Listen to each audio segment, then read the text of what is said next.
2024 খুব সুন্দরভাবে আনন্দে স্বাচ্ছন্দ্যে অতিবাহিত হয়েছে এবং আগামী বছর সুন্দর কাটার জন্য আজ আমি আপনাদের নিয়ে যাব খুব সুন্দর মনোরম একটি পরিবেশে। নমস্কার, কেমন আছেন সবাই? দিনলিপির আরেকটি দিনে আপনাদের স্বাগত জানাই। আপনারা সবাই আমার পরিবারেরই একটি অংশ, তাই ভাবলাম বছরের শেষ দিনটা এবং শুরুটা আপনাদের সাথেই কাটুক।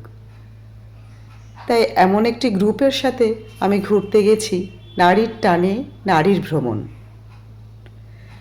যেখানে আমাদের সবার মিটিং পয়েন্ট ছিল শিয়ালদা 5 নম্বর প্ল্যাটফর্ম, গেদে লোকাল।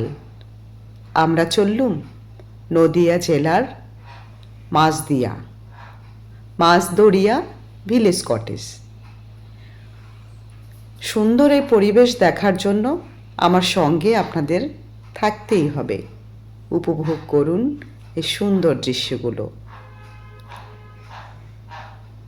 ট্রেন এসে যাওয়ায় উঠে গিয়ে এবার নামার মুহূর্ত।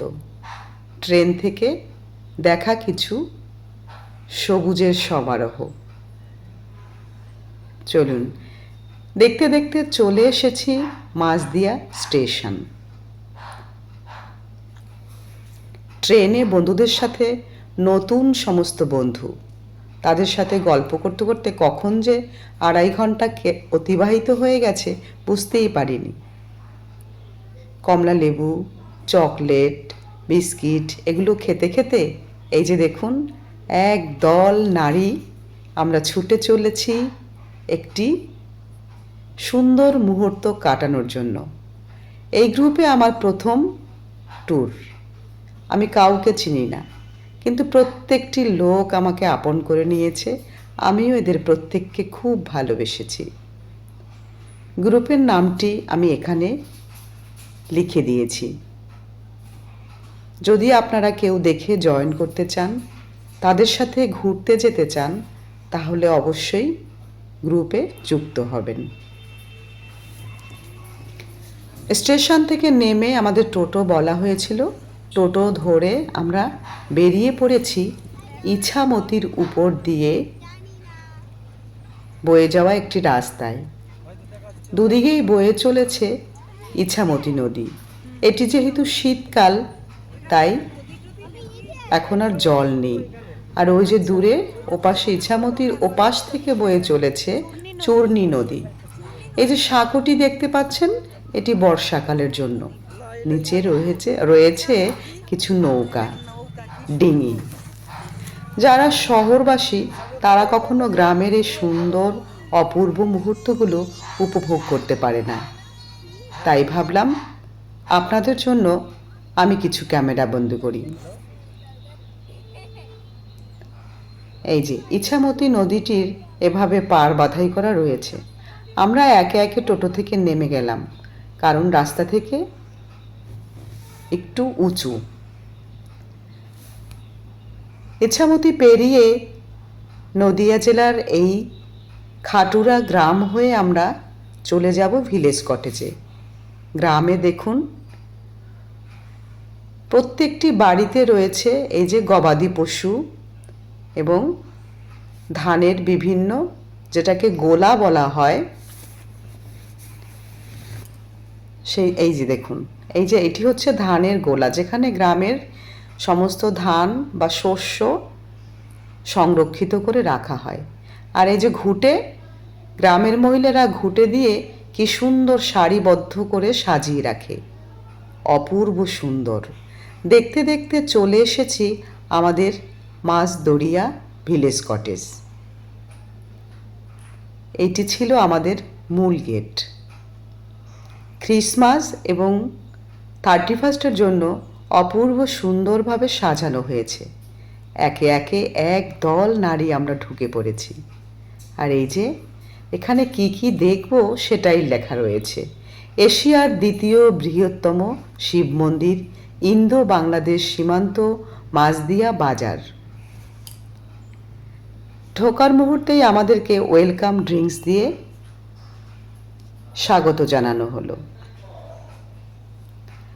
আপনারা এখানে চাইলে রাত্রিবাস না করেও শুধুমাত্র 30 টাকার টিকিট কেটে পুরো ভিলেজটি ঘুরে দেখতে পারেন। বোটিং করার জন্য আলাদা চার্জ 30 টাকা 30 মিনিটের জন্য। ছবি তোলার জন্য 150 টাকা। পুরো চার্টটি ওখানে দেওয়া রয়েছে। আমরা এবার একে একে চলে যাব আমাদের রুমে। আমাদের দুটি বাচ্চা ঢুকেই দোল খেয়ে নিচ্ছে দোলনাতে। আর এই যে সব সুন্দরী মহিলারা দাঁড়িয়ে রয়েছে। চলুন এবার দেখে নিই কটেজের চারিদিকগুলো, এবং সব থেকে আমার ভালো লেগেছে প্রত্যেকটি রুমের এক একটি নদীর নাম। এই যে দেখুন, এটি হচ্ছে মহানন্দা। এটি আমাকে সব থেকে বেশি আনন্দ দিয়েছে যে প্রত্যেকটি রুমের নাম এক একটি নদীর নামে। সুবর্ণরেখা। যেমন সুন্দর পরিবেশ তেমন সুন্দর পরিষ্কার পরিচ্ছন্ন জলঙ্গি। আর এই যে সুন্দর একটি পুকুর রয়েছে বোটিংয়ের জন্য। আমাদের নির্ধারিত ঘরে আমরা একে একে প্রবেশ করব। এই যে এটি হচ্ছে চূর্ণী নদী, এটি হচ্ছে ইছামতি।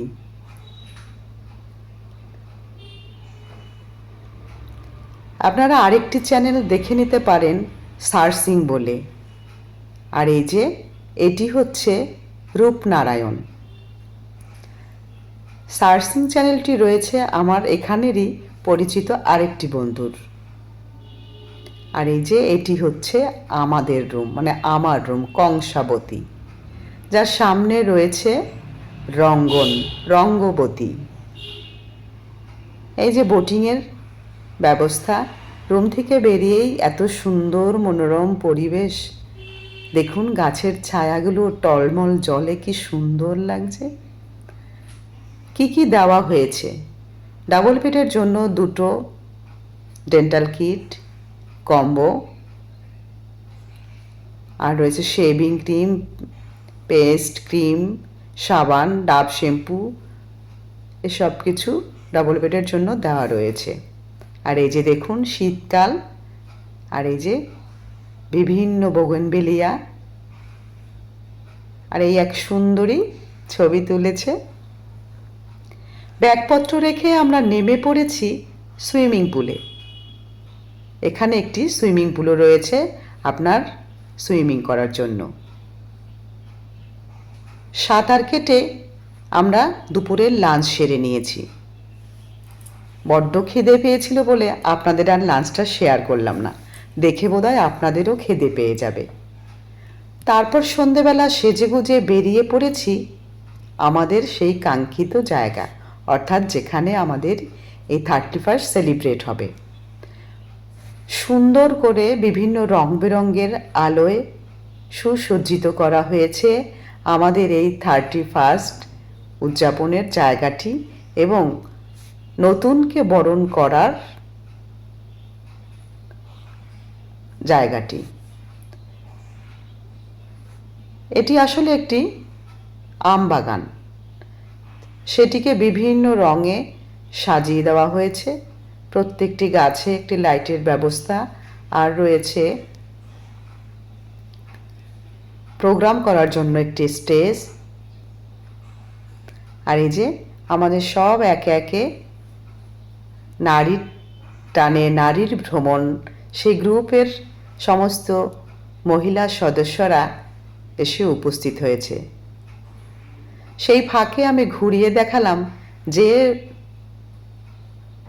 পুকুরটি আপনাদের বোটিংয়ের জন্য দেখালাম, সেটি কিংবা বাইরের কটেজটির অপূর্ব সুন্দর আলোয় রাতের বেলা কেমন লাগছে সেটি দেখানোর জন্য। আর এই যে ঝর্ণাটিও চালিয়ে দেওয়া হয়েছে। একদিনের জন্য আপনারা যদি সুন্দর একটি জায়গা, মনোরম পরিবেশ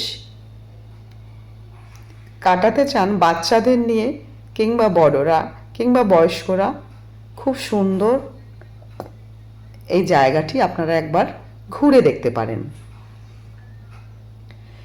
এবং খাওয়া দাওয়া রান্না সবটাই কিন্তু ভালো ছিল। চলুন এবার দেখে নিই আমাদের প্রোগ্রাম শুরুর আগে বনফায়ার। এদিকে গান বাজছে, আমরা একটি গেম শো করেছি, অর্থাৎ ওখানেই কটেজ থেকে এটা অ্যারেঞ্জ করা হয়েছে। বেশ মজা হয়েছিল।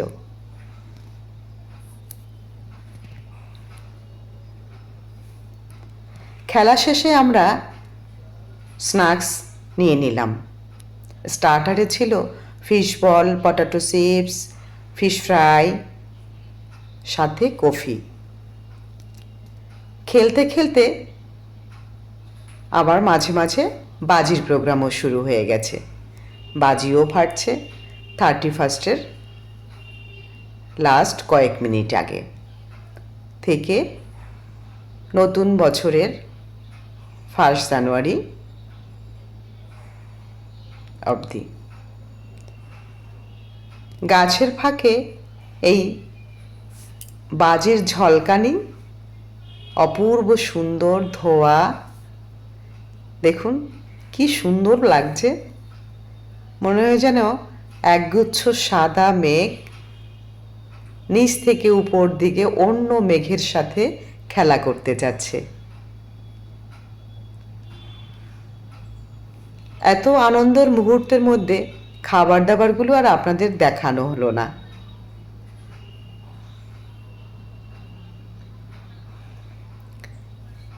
গানটাও আপনাদের সাথে শেয়ার করতে পারছি না কপিরাইট দেওয়ার ভয়ে।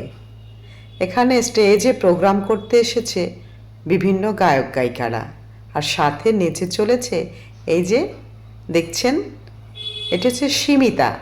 ইনি ছিলেন আমাদের টিম লিডার। যে গানটির সাথে নাচছে বেশ শান্ত গানটি ছিল, আমার এখন ঠিক মনে নেই। কপিরাইট দেওয়ার ভয়ে আপনাদের দেখাতে পারলাম না, কিন্তু নাচটি আপনারা উপভোগ করুন। আর ভালো লাগলে অবশ্যই আমার চ্যানেলের সাথে থাকবেন, পাশে থাকবেন, সাবস্ক্রাইব করবেন, এগিয়ে নিয়ে যাবেন। দাঁড়ান, আরও নাচ বাকি আছে তো, দেখতে হবে তো আমাদের গ্রুপে কতজন। এখানে আমরা 23 জন পৌঁছে গিয়েছিলাম। এই দেখুন, এই গানটি হচ্ছে ফাগুনি পূর্ণিমার রাতে, অর্থাৎ তখন 31 লাস্ট মিনিট। তাই বাজিটা আপনাদের আগেই দেখালাম। অনেকক্ষণ ধরে বাজি ফাটছে, ক্যামেরাবন্দি ওটাই আগে করলাম। সবাই কেমন অচেনা ঠিকই, সবার বুকে শুধু একটাই আনন্দ, উচ্ছ্বাস, নিজেকে ভালো রাখা। চলুন একে অপরের হাত ধরে বাকিটা পথ অতিক্রম করি। সবাই ভালো থাকুন, সুস্থ থাকুন, আর এভাবে আনন্দে কাটান। আগামী বছর সবার খুব ভালো কাটুক, এই প্রত্যাশা রাখি, এই প্রার্থনা রাখি। দেখাবো পরের দিনের আরেকটি ভিডিও। আপনারা মাঝদিয়া পার্ট 2, অর্থাৎ পরের দিন আমরা চলে যাব এশিয়ার বৃহত্তম শিব মন্দির। দেখতে থাকুন। আর এই গ্রুপের লিঙ্কটি সম্ভব হলে আমি কমেন্টস বক্সে পিন করে দেব, আপনারা চাইলে যোগাযোগ করতে পারেন। সবাইকে হ্যাপি নিউ ইয়ার।